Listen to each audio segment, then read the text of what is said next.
You're listening to Puma Podcast.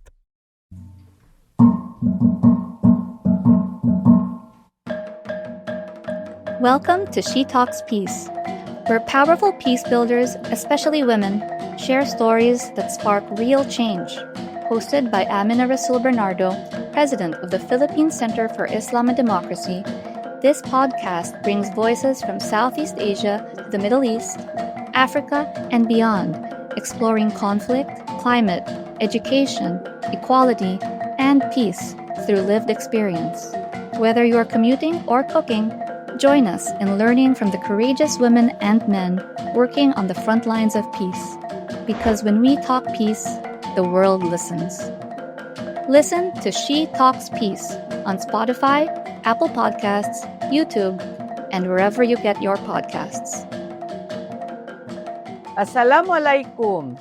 Peace be with you, and welcome to another episode of She Talks Peace. Every day, we Filipinos, are confronted with headlines that remind us how deeply corruption plagues our society. We read about billions lost in public funds, so-called ghost projects that never materialize, and officials accused of pocketing money meant for schools, hospitals, communities, flood control projects. For ordinary citizens, corruption is not just about numbers. It is about empty classrooms, medicines that never reach patients, lives lost, livelihood stolen from families already struggling to survive. And this isn't unique to the Philippines. Around the world, corruption erodes peace and sparks unrest. In Jakarta, protests have turned violent over allegations of abuse of power and manipulation of democratic institutions. In Nepal, anger over corruption scandals has spilled into the streets, shaking the foundations of government. The Prime Minister has resigned.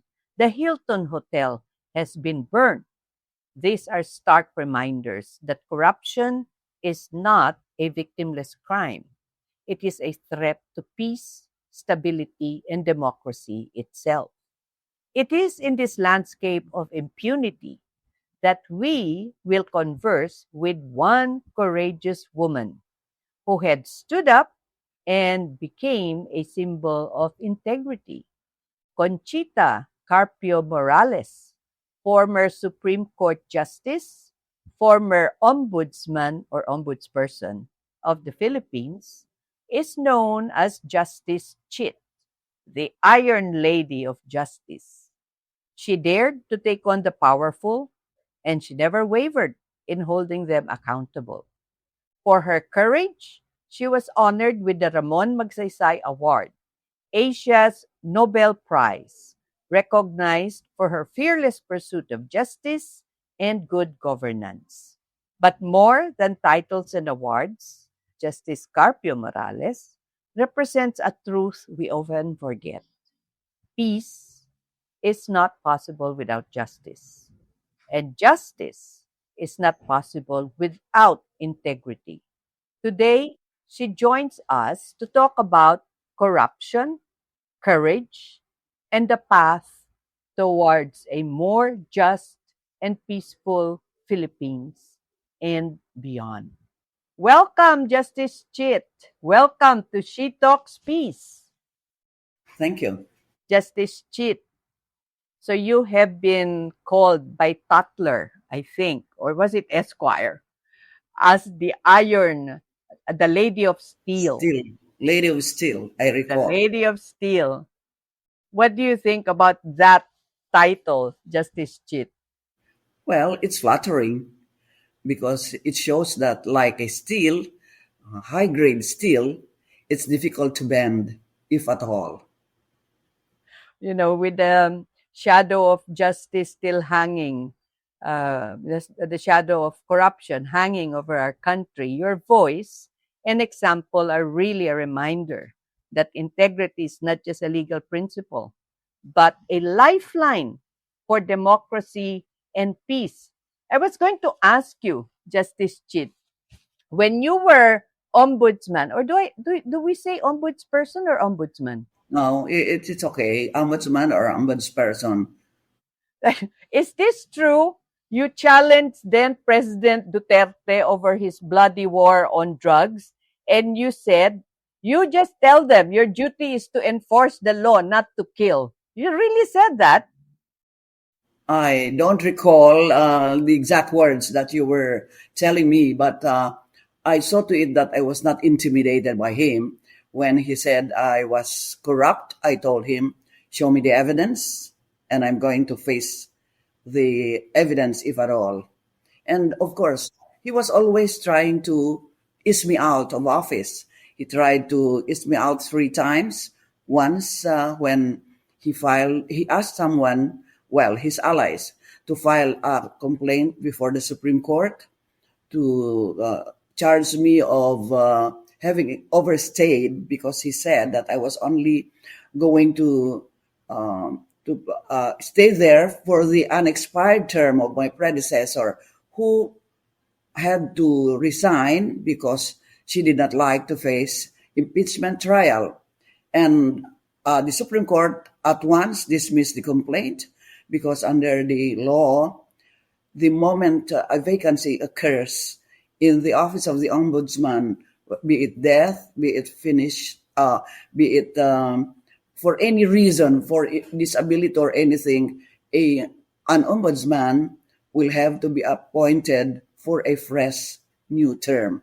He also wanted to have me impeached. Of course, I Yes. was ready for the impeachment.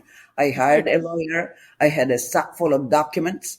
Those documents now belong to the lawyer, but I have copies of the documents in the office. And if the office is burned, I still have my personal copy. And if my personal copy is destroyed, I have this USB, which is in the vault. And then I remember Justice Chit that he threatened to create a commission to Right. investigate the office of the ombudsman. And Correct. you said a call for the ombudsman to resign. Sorry, Mr. President, but this office is not beholden to you. How did he react to that statement, Justice Well, Chit? he was jolted. He did not say anything. They say that when you try to counter him with just as strong words, he will really keep silent. And I think that's what happened when he was trying to uh, bawl me out, and I did not feel intimidated, uh, to the point that I was even, well, bordering on being rude, because he said he would not allow any policeman to show up in the event that I would subpoena them. And so I blurted out, wala siyang pakialam.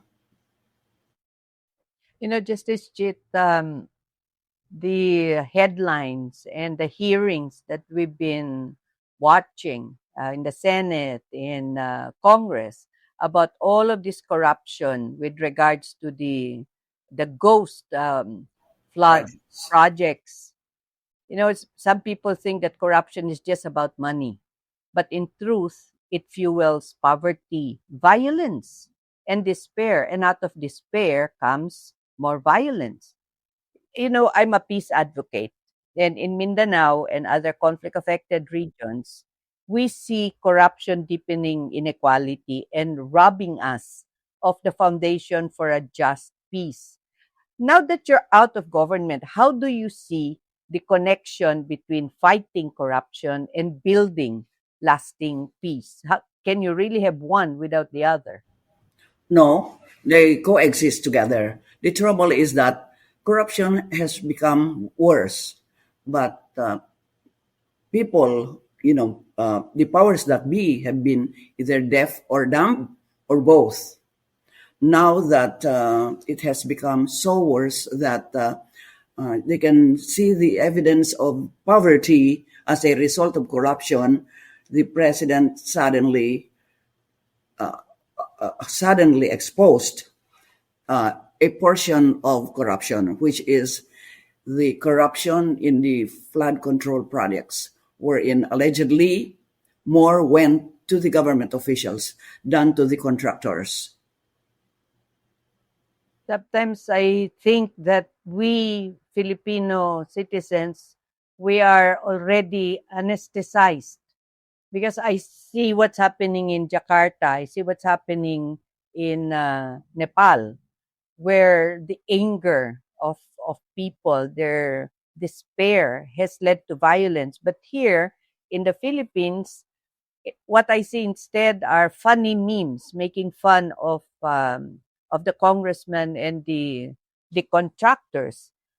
What do we do? We ordinary citizens, Justice and Chit, how do we fight the corruption that we see so evident now in certain government circles? Fortunately, the citizens have awakened. They are already saturated with too much corruption that they are now evidently angered. They are disgusted. And if we believe social media, they are coming up with protests, demonstrations, but they say also that these demonstrations are infiltrated infiltrated by so many, opposing political agrupations. That's the sad part about it. But I just saw a while ago someone forwarded to me videos of how the Nepalese threw the finance minister to the river, and then they joined him there and kept on boxing him. And I learned the other day, I think that the wife of an ex minister in Nepal was buried alive. Oh my If, goodness. if these incidents, episodes, do not scare the corrupt, I don't know what will.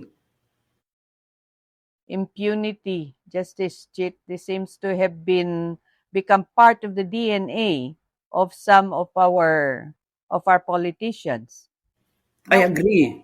I agree. Because, we were so docile and we were so yes, patient, and they thought that they could not exhaust our patience. But it seems that our patience now is being exhausted, and all groups, similar occupations and religious, political, cultural groups are now up in arms against the politicians who are corrupt.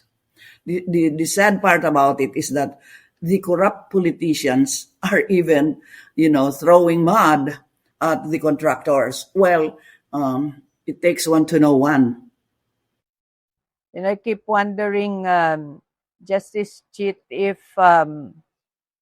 we Filipinos are very forgiving because we do not want confrontations, or maybe because we fear authority. But you stood your ground against political giants, and you even faced attacks and pressure to give in.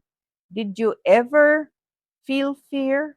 And if you did, what did you do to overcome it? Never. I was never fearful.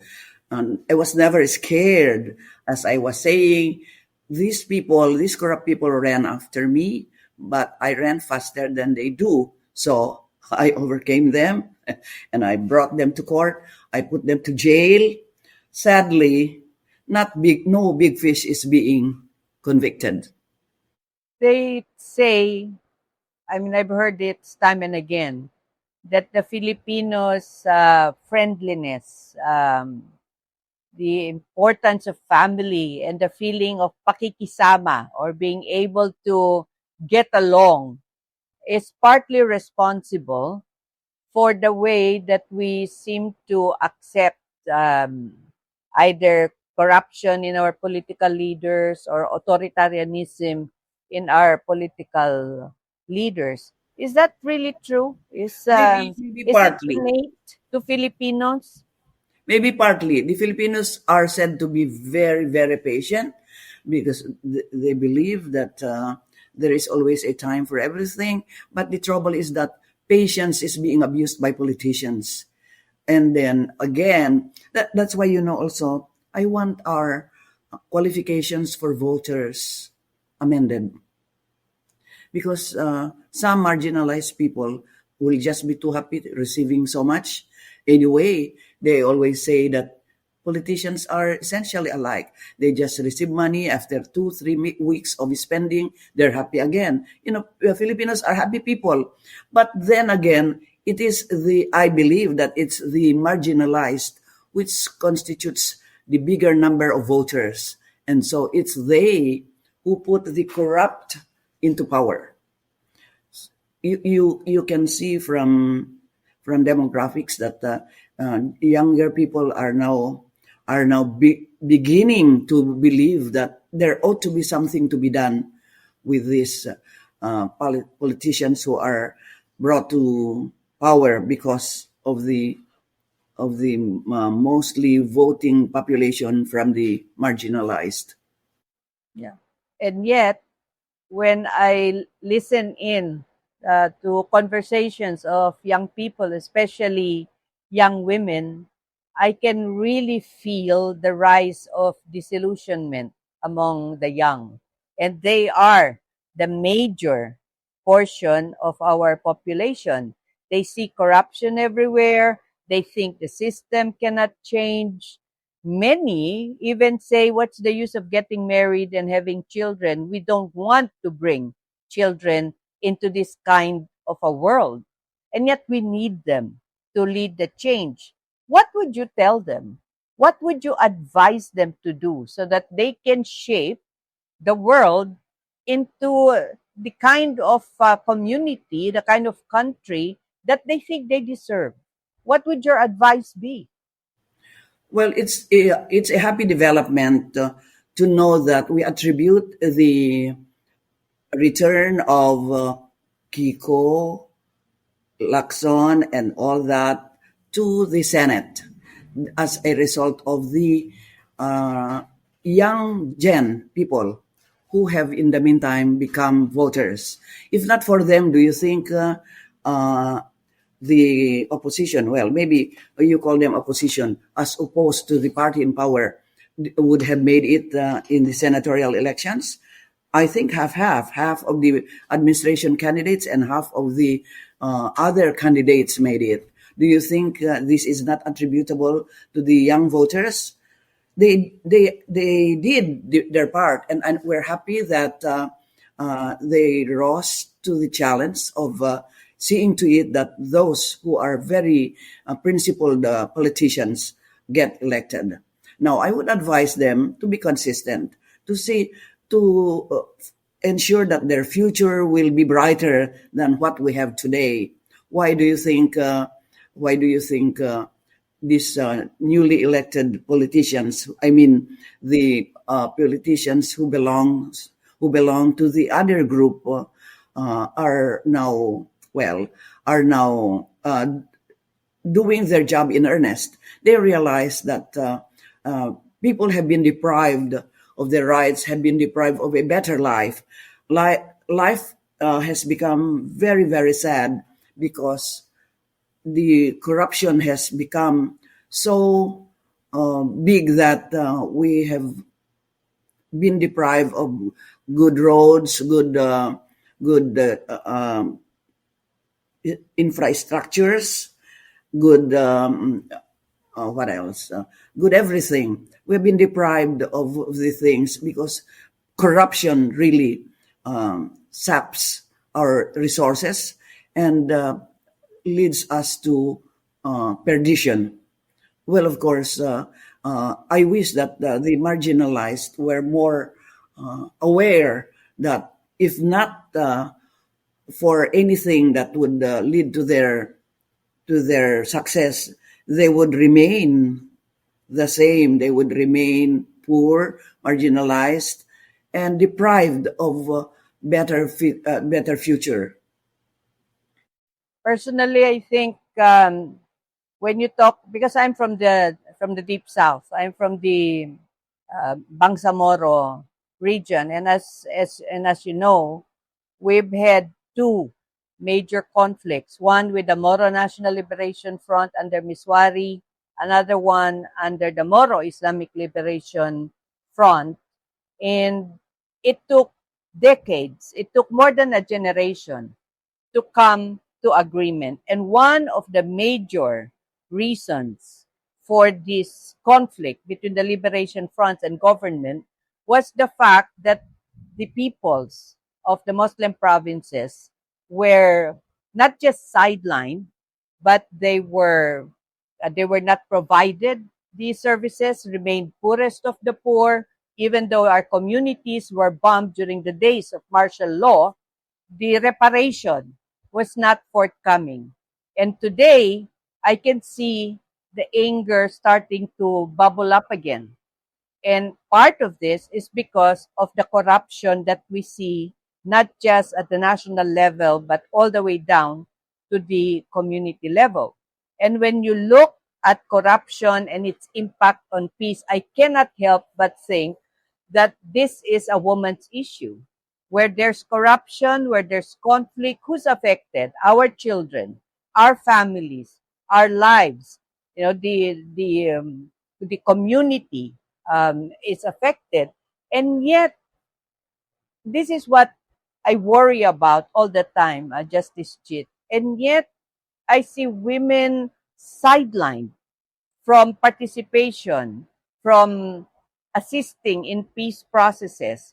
What do we have to do to make our government appreciate the value that women bring to peace building, to protection of communities, to rehabilitation of conflict areas? What do we need to do to shake our government to support women's participation, Justice Chit?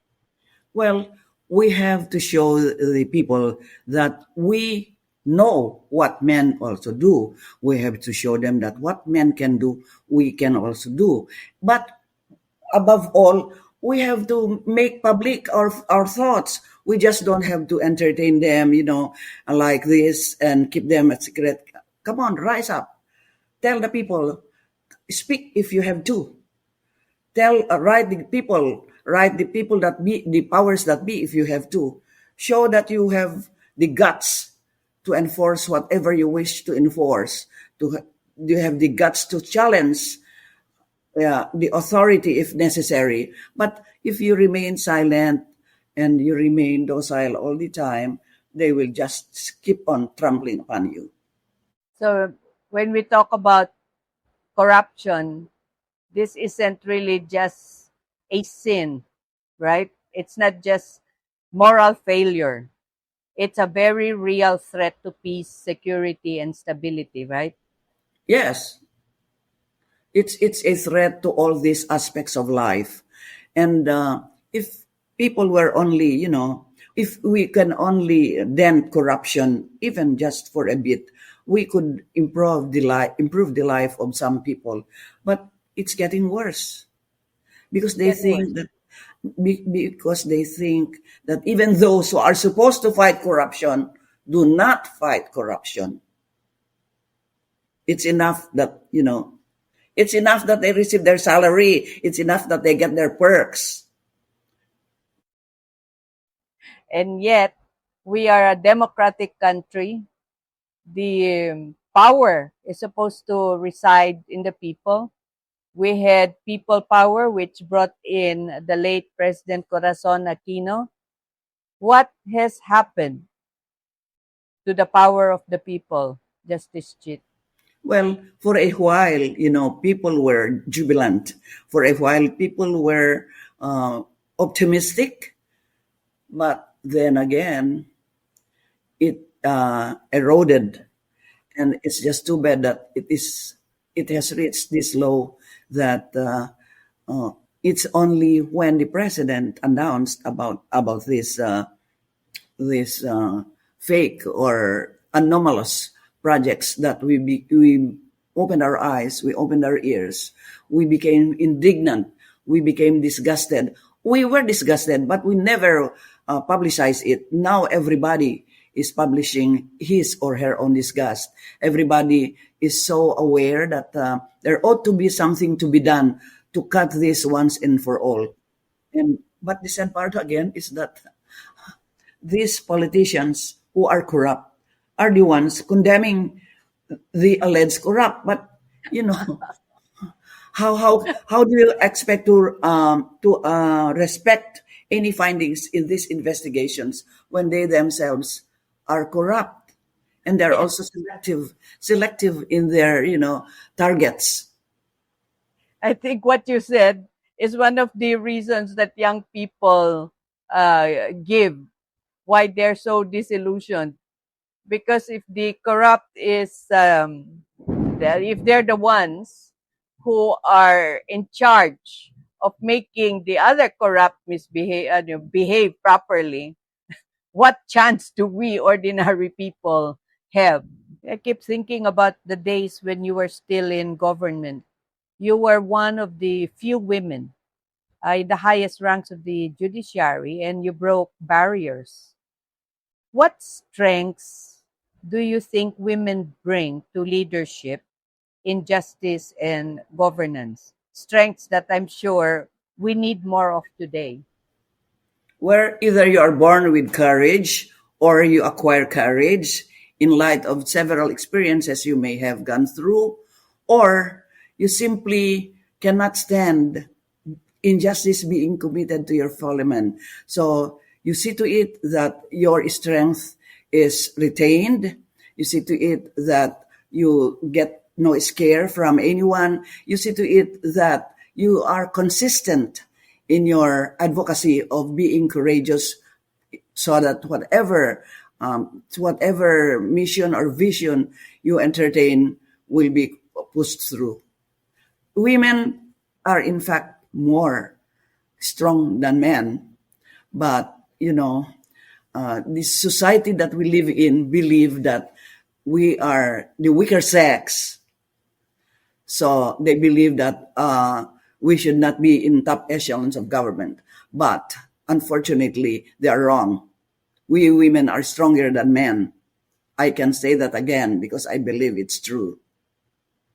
And yet, Justice Chit, the percentage of women at the top, whether it's in the executive, Congress, the judiciary, is not as we had hoped it would be. Do you think that Filipino women are shying away from politics because they think it's too dirty? How do you encourage them that we Well, of need them, course. especially now? Well, of course, some people do not like to enter politics because politics is dirty. Whether you admit it or not, politics is dirty. It's up to you if you get soiled with the mud. But if you are a strong woman and you want to enter politics, you have to be consistent in your mission, in your vision, that you have to be strong to remain in politics without soiling yourself. But some people, the trouble with us is our culture. When you would Mm, go to the government, they believe that you should have a big mansions maybe. Your children should study abroad. You should have yeah. flashy cars. So some people simply cannot stand, being mocked because they always say, ay mahina ka hindi ka naman gumagawa ng ganito, ganyan. But then again, if you are principled, you will not care to listen to these people who mock you because you do not come up with the standards of corrupt politicians. I'm not saying that all politicians are corrupt, fuera de los buenos. In fact, your reputation precedes you. We know some politicians, few of course, I'm sorry to say, who are still principled and still are not soiled by corruption. Let me just ask you, Justice Chit, if you had one message to our leaders in the Philippines, to leaders in Indonesia, Nepal, and elsewhere, presidents, ministers, peace builders, if you had one message about corruption, justice, peace, and the legacy they should leave, what would your message be to them? What should their legacy be? Well, if they are decent enough to leave a good, decent legacy, they should serve for the people, for the interest of the public, and not for their own self interest. But, it is difficult to inculcate this in politicians because their desires are insatiable, they're greedy. So maybe it will take another generation to be able to come up with generation of good politicians, generation of honest politicians who care about their children, about the future of their children, who care about their legacy, who care about their reputation to precede them, which is good reputation.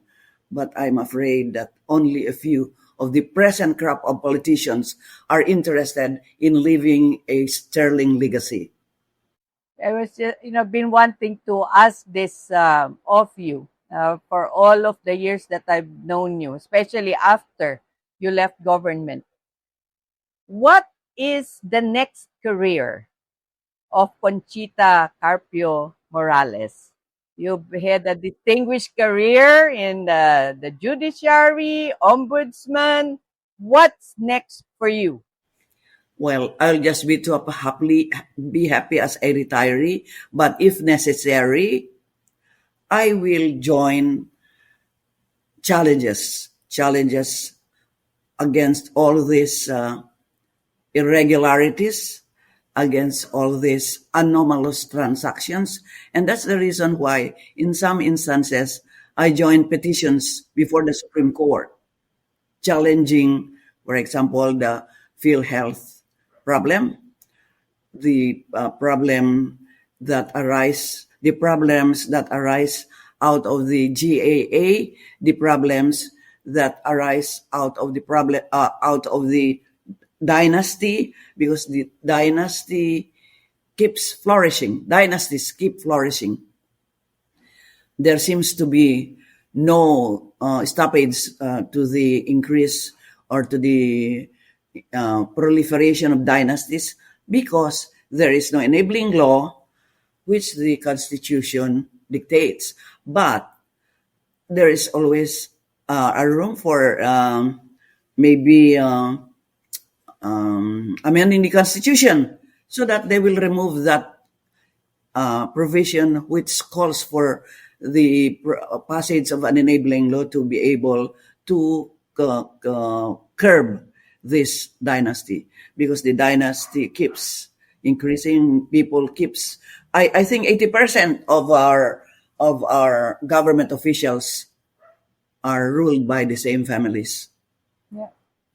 You know what, Justice Chit, maybe we should invite them to follow the lead of the Bangsamoro Parliament, the Bangsamoro Transition Authority, because although we in Muslim Mindanao are so used to dynasties because we have sultanates, the BTA, the Transition Authority, actually passed a law banning dynasties. But having said that, we shall see whether what is in the law of the Bangsamoro is actually going to be in effect once the dynasties start campaigning in October. We have our elections for the Bangsamoro Parliament in October. But at least that's a step in the right direction, right? Anti-dynasty law in BARC. Yes, there always a good beginning. The beginning is also always difficult, but no harm trying. The trouble is that it's one thing to tell them to do this. It's another thing for them to follow what we tell them to do. Yes, that's another thing entirely. Thank you so much, Justice Conchita Carpio-Morales, for joining us on She Talks Peace. Your words of wisdom I will take with me when I go down to Muslim Mindanao and start talking again with our young women who we are trying to encourage to participate in peace and security. I take to heart what you said about the relationship between corruption, governance, peace, and security. And Poverty. I do hope, Justice Chit, that next time we go to Muslim Mindanao, you're going to be with us, that you can join us. Why not? Thank you for having me, Amina. Thank you for having me. And until the next time, Justice Conchita Carpio-Morales, let us keep building a world where integrity is honored, justice is real, and peace is lasting. Thank you for listening to us on She Talks Peace. Join us again next time for our new episodes on She Talks Peace. May peace be with you. Bye!